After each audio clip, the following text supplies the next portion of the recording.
The wizard had lived through the original Cold War. It was not abstract theory to him. It was real. He remembered nuclear drills, strategic maps, military briefings, radar stations, Arctic deployment plans. He remembered a strange assignment briefing where he might have been deployed to Thule Air Base in case of global conflict. The survival kit had been small: cold weather gear, 7 days of rations, and M16 rifle, 7 rounds of ammunition. He chuckled remembering it. 7 rounds for the end of the world. Military logic could be mysterious. Vodka at the end of the Cold War, but then came the miracle. The Cold War ended. The wizard remembered standing in St. Petersburg with former adversaries. They raised glasses. Vodka. American and Russian hands together. Toasting peace. It had felt like a new world. And for a time, it was. 80 years of deployment since World War II, American forces had remained across Europe. Bases. Radar stations. Airfields. Supply depots. Training grounds. Generations of soldiers served far from home. The wizard understood why. After 2 world wars, leaders wanted stability. American presence provided deterrence, economic partnerships, intelligence cooperation, military readiness, but he also understood the cost. Money. Families separated. Logistics. Political entanglements. Energy. Time. The wizard's thought, he wrote in his notebook, every military deployment solves one problem and creates another. History was never simple. The possible turning point now came: rumors and reports of a major shift. If large numbers of troops returned home, it would mean equipment redeployment, base closures, treaty revisions, economic shifts, strategic repositioning. It would not happen overnight. The wizard knew logistics. Withdrawal would take years. Warehouses would empty slowly. Ships would move equipment across oceans. Contracts would unwind. Engineers would dismantle installations. The 3 possibilities: the wizard considered 3 realistic outcomes. Possibility 1, negotiation strategy, forcing allies to increase their own defense spending.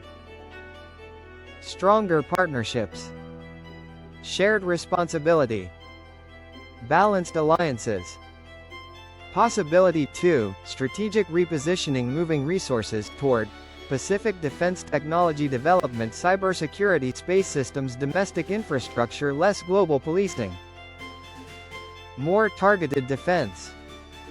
Possibility 3, true realignment, a genuine shift away from global military presence.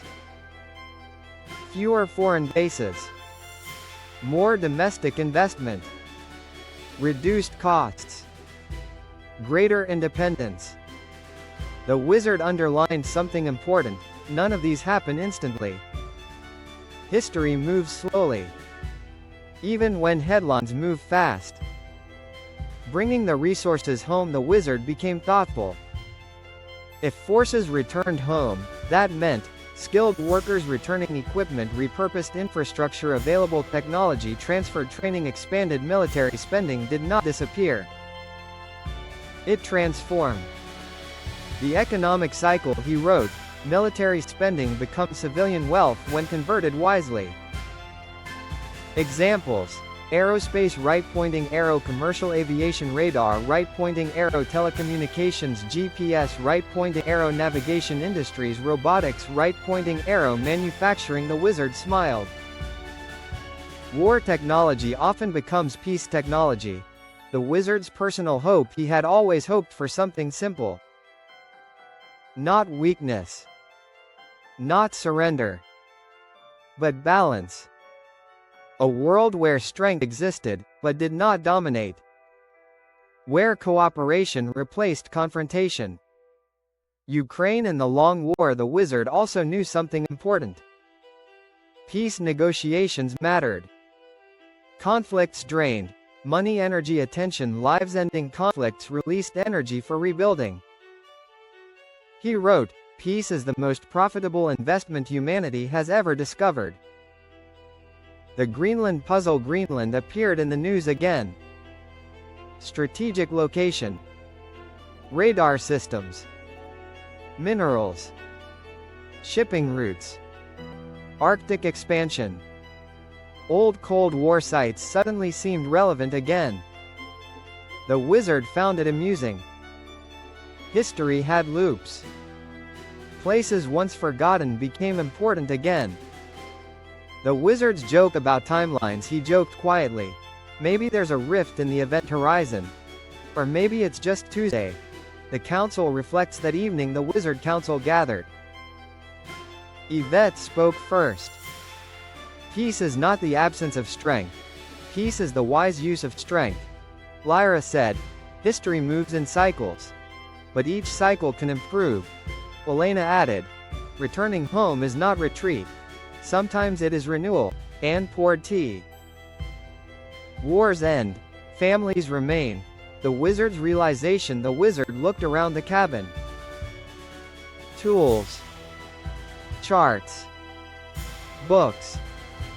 Electronics. Supplies. Projects underway. Real life. He realized something important. Big global shifts were real. But daily life continued. People built things, learned things, raised families, grew food, fixed machines. Civilization moved forward quietly. Not through headlines. Through work. The golden lesson. The wizard wrote his final note for the day. The end of one Cold War is the beginning of a warmer world if people choose wisely. Closing reflection. The wizard stepped outside. The sky was clear. Cold air. Still water. Quiet stars. He remembered the vodka toast in Russia. He remembered the survival kit.